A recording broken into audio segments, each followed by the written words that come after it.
Hey guys, it's Christy and welcome back to my channel. Thank you so much for joining me. Today we're going to be talking about the Allure Reader's Choice Awards top picks in beauty. So before we get into it, I hope you'll consider subscribing to my channel before you leave. Give this video a thumbs up if you enjoy.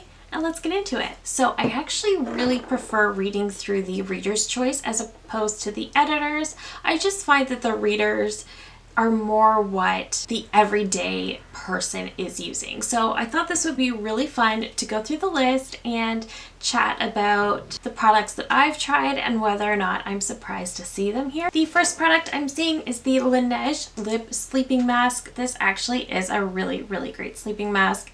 I think everybody loves this one. I've tried others and I think they're all equally good. To be honest, I do love the one from Laneige. I do feel like the Laneige is a good value for the price. I see the one from Lawless and Tatcha. I do believe you get less product and they're definitely on the pricey side, whereas the one from Laneige is about $26 Canadian and you get so much product. That mask will last you forever, especially if you only use it as a sleeping mask.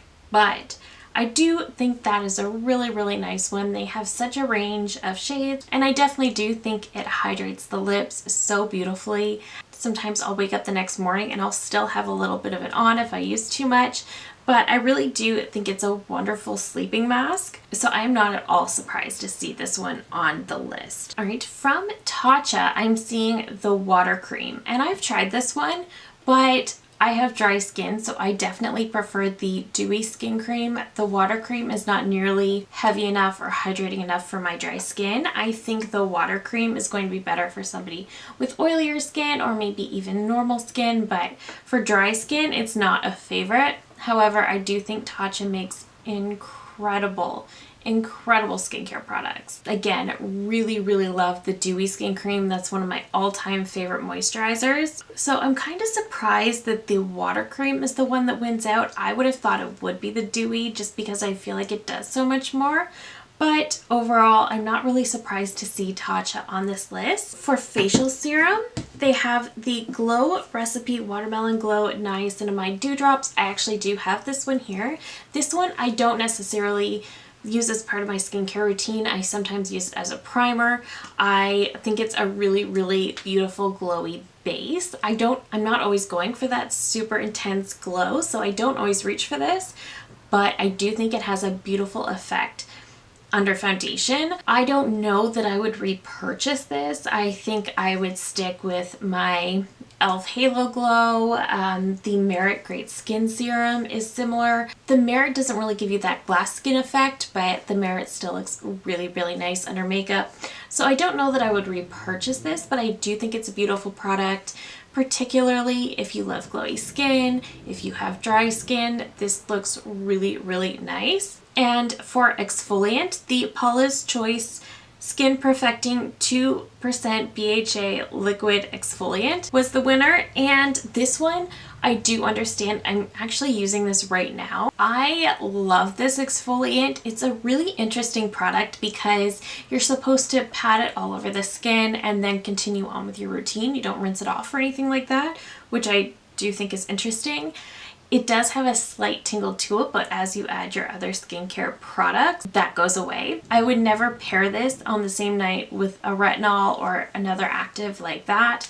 I always use this product and then I just go in with a nice moisturizer. I do think this is a really nice product. I do think it makes the skin so much smoother and my skin is always glowier the next morning after I've used this. So I have been really enjoying this product quite a bit. For Presson Nails, Kiss actually won this one, and I'm kind of intrigued by that because I would have thought it would be Glamnetic. I have been really enjoying the Glamnetic press-ons. I'm not wearing any right now, but I really do enjoy their press-ons. They're just the thickest press-ons I've tried. I do need to try Kiss Nails again because from what I recall, I remember using the glue that came in the little pack, so I'm thinking the glue might actually be the issue why those never stayed on for me. So I do want to try their press-ons again and maybe use the Glamnetic glue. Maybe I'll have different results. Press-ons are absolutely a huge thing right now, so I'm not surprised to see them here. I'm just surprised that it's from Kiss, so maybe have to try those out. for makeup tool, the Beauty Blender won this one, and I've tried the original Beauty Blender and I don't like it nearly as much as my Real Techniques sponge. I find my Real Techniques is just much softer and more plushy, and it does a really great job blending out my makeup. I also like that the Real Techniques sponge, I have mine right here. I also like that the Real Techniques has this flat side. I find it does such a good job blending out makeup. It makes it so quick and easy to do. Plus it's just a much more plushy sponge, which I think feels a lot nicer on the face. So I really don't think I get the hype with the original Beauty Blender. For lip gloss, I'm seeing the Dior Addict Lip Glow Oil. I have not tried this. Full disclosure, I have not tried it, but I don't understand how this one won lip gloss category. It's ridiculously expensive. I know these lip oils have been going viral online, but I cannot fathom paying $40 or $50 for a lip oil. I'm hearing a lot of people say that the NYX Fat Oil is a dupe for the Dior. I like the NYX fine. I don't think it's amazing, but I like it fine. I am not going to pay $50 for it though. Lip oils are really nice. They're very hydrating, but they don't last on the lips because it is just an oil. So I just don't get this one. In the lipstick category, we have the Clinique Almost Lipstick in the shade Black Honey. I feel like this one's just been popular for so long. I do have a mini here, and this is a nice one. I particularly appreciate this one in the fall. So this one isn't nearly as deep as you would think it is. It's really nice. It really does look quite nice on the lips. It's very hydrating. It looks nice. So I do get that one. I don't know if it's the best lipstick formula there is. We know I'm a MAC lipstick girl through and through.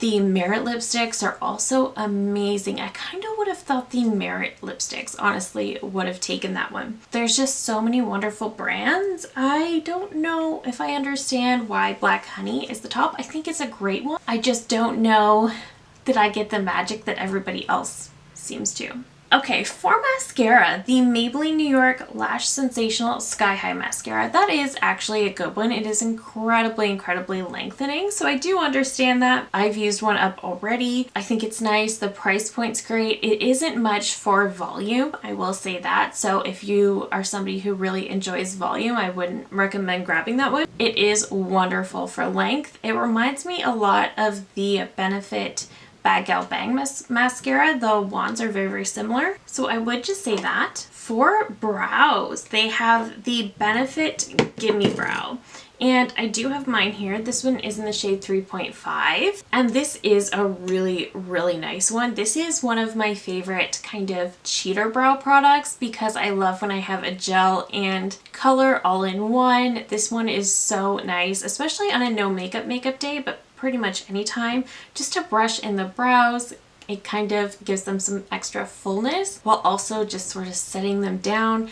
This is a really great product for that. I'm not at all surprised. I know ABH was definitely the brow authority at one point, but I kind of feel like that's Benefit now. When I think of brows, I often think of Benefit first. So I'm not surprised the Gimme Brow won that one. For eyeshadow, the Urban Decay Naked 3 palette was the choice. This is another one that I don't actually have, but I am surprised that it is still the top choice.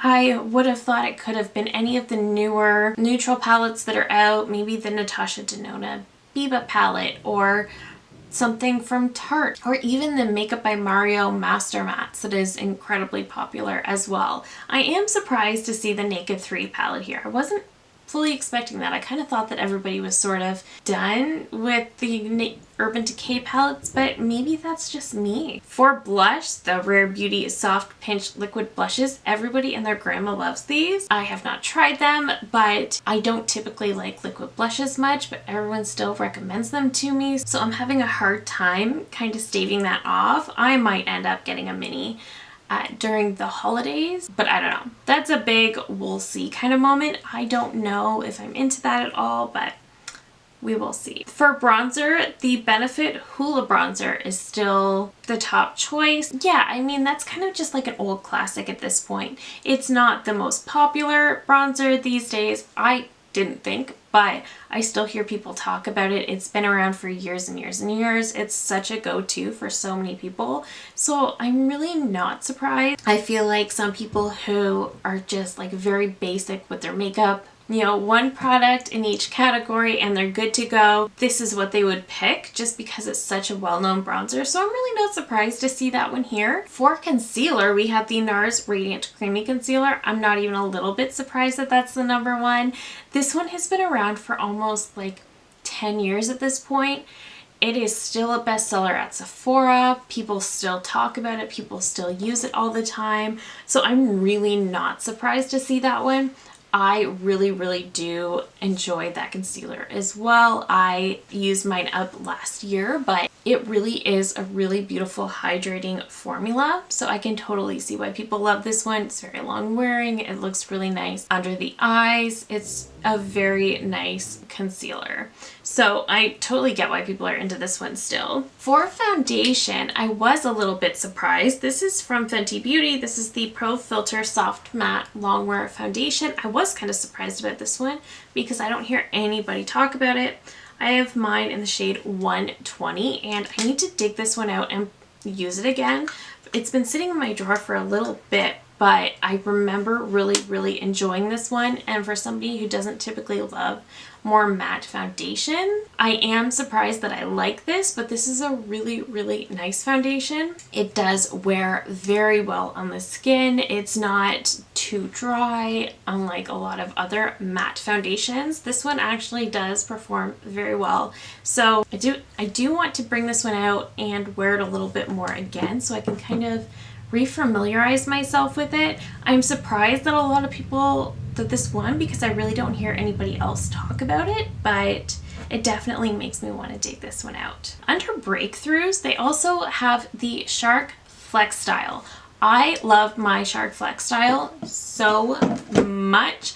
I ended up getting my Shark because the Dyson Airwrap was on my list for the longest time, but I'm not spending $700 on a hair tool.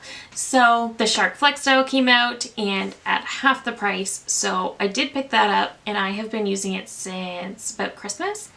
And I love this product so much. I love how quickly it dries my hair. I love the curling feature. I love the round brush. I think it's a phenomenal product. I was going to do a long form video just showing you how I use mine, some tips and tricks I've learned along the way, but I'm not a hair channel, so I wasn't sure if that would be of interest. So let me know down below if you would like to see a video like that all about my Shark Flex Style, because I can definitely do that. But I'm not at all surprised it made it on the Allure Reader's Choice list. And for lotion, the Sol de Janeiro Brazilian Boom Boom Cream, not at all surprised. Everybody loves this one, myself included. It's definitely one of my all-time favorite scents, so I can't even dispute that. I love that one too.